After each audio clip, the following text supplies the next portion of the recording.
Hello everyone! In this video, we will see how to stabilize a video in CapCut, so let's get into it.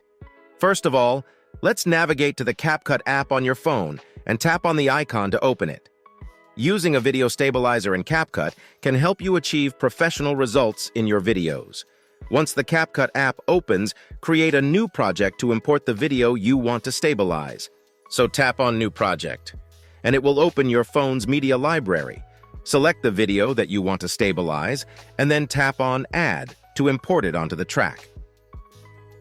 Let's take a preview of the video before making changes. You can see that the video is shaking, and to stabilize it, first, select the video on the track, and then from the bottom menu bar, swipe to the left to find the Stabilize feature. Once you find, tap to open it.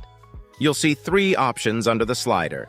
You can slide the line to minimal cropping or choose Recommended and More Stable by sliding it. I will go with Recommended, and then from the bottom right, tap on the check mark to apply the stabilizing effect.